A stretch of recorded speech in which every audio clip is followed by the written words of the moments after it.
Una vez más con ustedes para compartir estas charlas diarias que tenemos sobre temas de discipulado. Y les propongo hoy hablar sobre el tema de vivir en el Espíritu. Lo he incorporado dentro de temas de discipulado porque no podíamos pedirle a alguien que no es cristiano o cristiana que viva en el Espíritu. No lo entendería.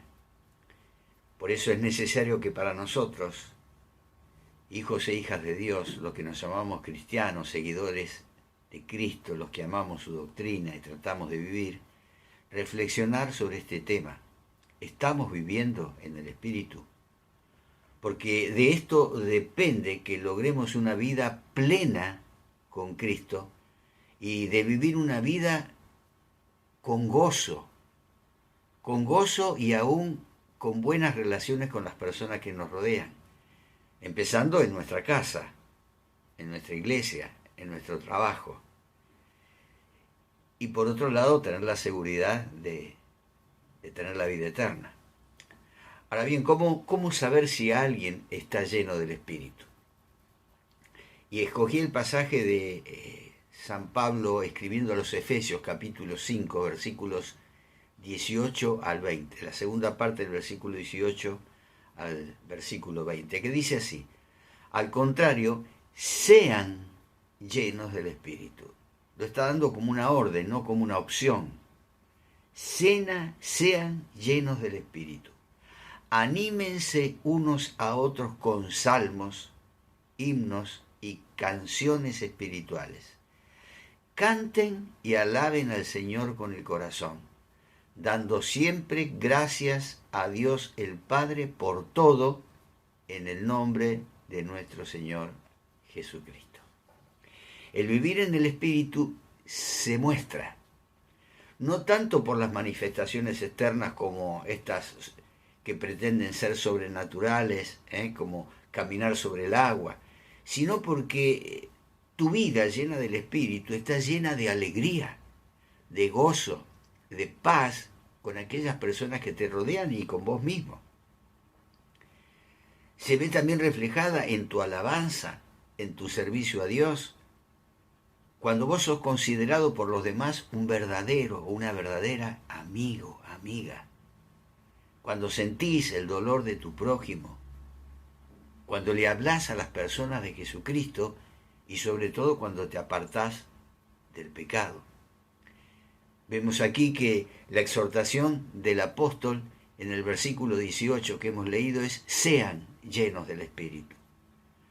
Aquellas personas que recibían la llenura del Espíritu eran llenas de una alegría comparable al éxtasis, semejante a la causada cuando uno toma un poco de más.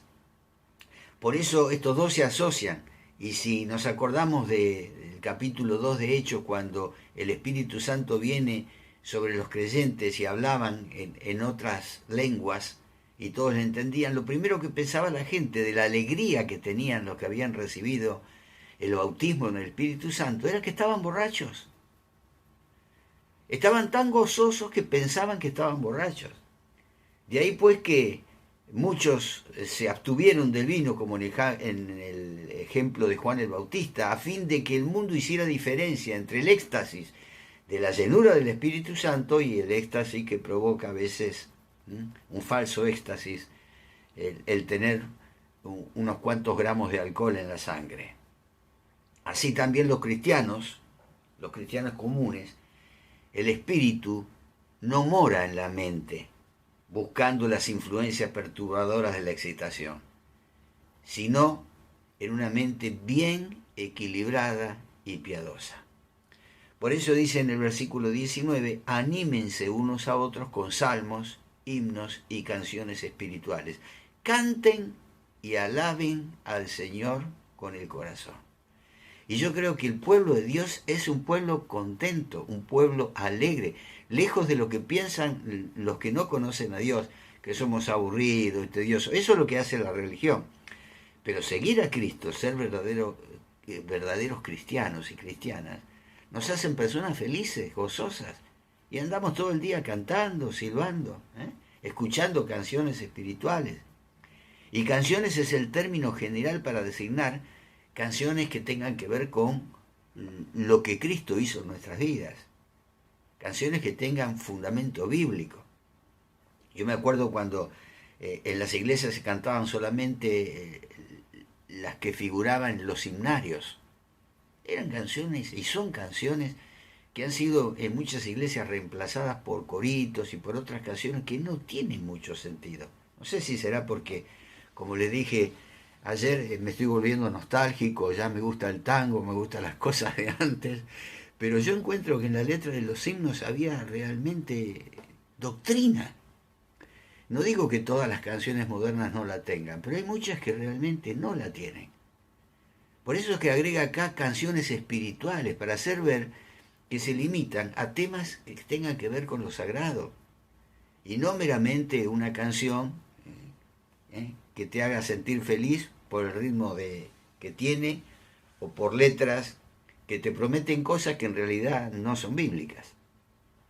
Y dice que esas canciones tienen que ser cantadas con el corazón. Por eso no importa si entonás o desentonás. Lo importante es que cantes con el corazón.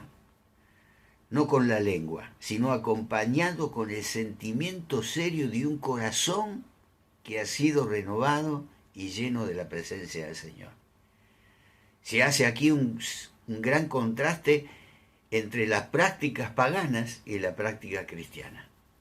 Es como si lo parafraseáramos de esta manera. No sean sus canciones las de los borrachos paganos, sino que consistan de salmos e himnos y su acompañamiento, no la música de la lira, sino la melodía que sale del corazón. En el versículo 20 dice, dando siempre gracias. ¿Siempre gracias? Sí, siempre dice, aún de las adversidades, porque como dice Pablo, todas las cosas que nos suceden a los que amamos a Dios, sean buenas o sean de las otras, de las que no son buenas, dice que nos ayudan para bien, conocidas y desconocidas. ¿Y a quién le damos gracias? Al Dios y Padre, dice, dando gracias siempre al Dios y Padre, porque Él es la fuente de toda bendición.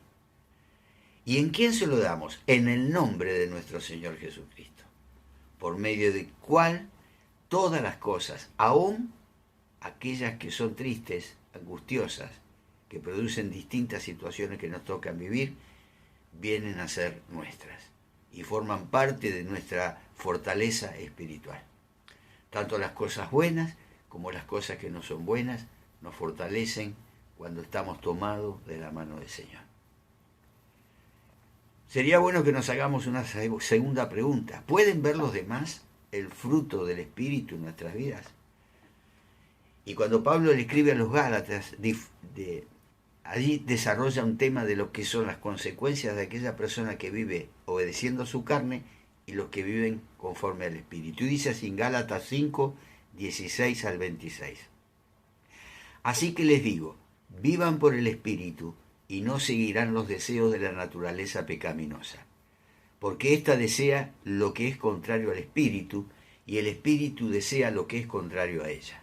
Los dos se oponen entre sí, de modo que ustedes no pueden hacer lo que quieren, pero si los guía el Espíritu, no están bajo la ley.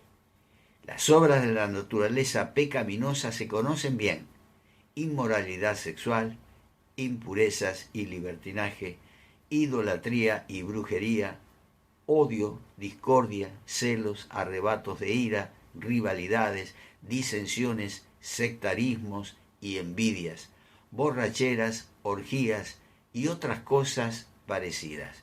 Les advierto ahora, como antes lo hice, que los que practican tales cosas no heredarán el reino de Dios. Es bien claro, ¿no es cierto? Bien claro que los que viven según la carne no heredarán el reino de Dios.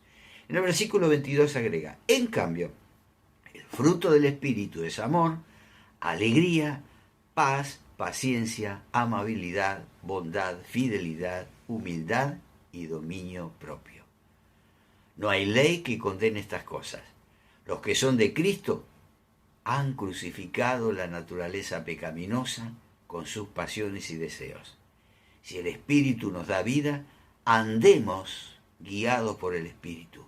No dejemos que la vanidad nos lleve a irritarnos y a envidiarnos unos a otros.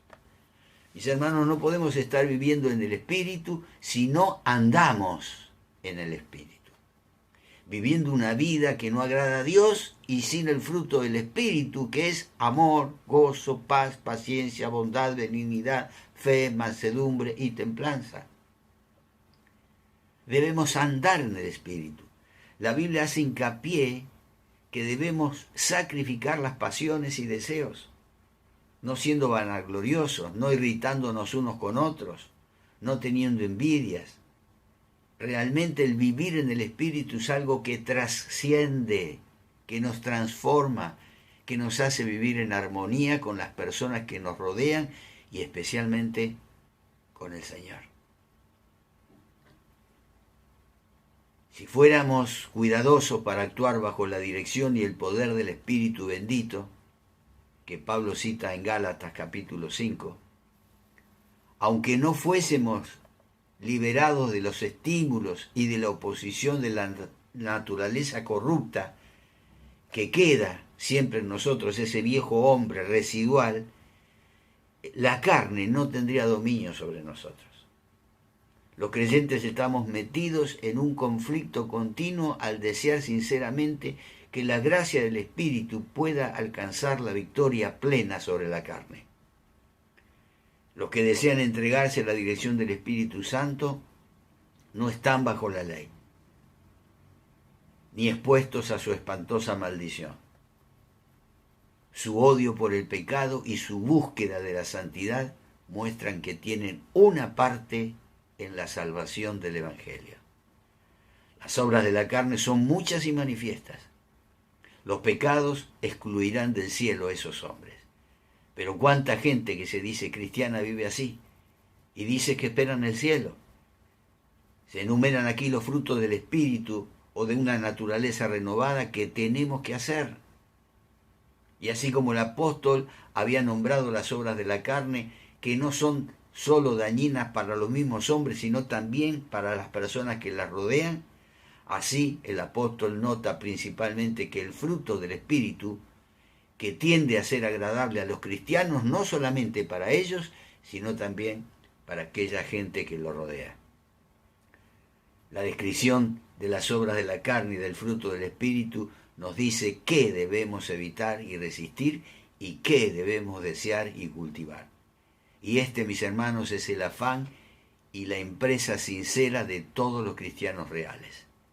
Que el pecado no reine ahora sobre nuestras vidas, como dice Pablo en Romanos 6:12. Por lo tanto, no permitan ustedes que el pecado reine en su cuerpo mortal, ni obedezcan a sus malos deseos, pues ellos procuran destruirlos. Cristo nunca reconocerá a los que se rinden a ser siervos del pecado. Y no basta con que cesemos de hacer el mal, sino que debemos aprender a hacer el bien. Nuestra conversación siempre deberá corresponder al principio que nos guía y nos gobierna. Como Pablo dice en Romanos 8:5, los que viven conforme a la naturaleza pecaminosa fijan la mente en los deseos de tal naturaleza. En cambio, los que viven conforme al Espíritu fijan la mente en los deseos del Espíritu. Por eso, mis hermanos, debemos dedicarnos con fervor a no permitir que las obras de la carne, que los malos deseos contaminen nuestra vida.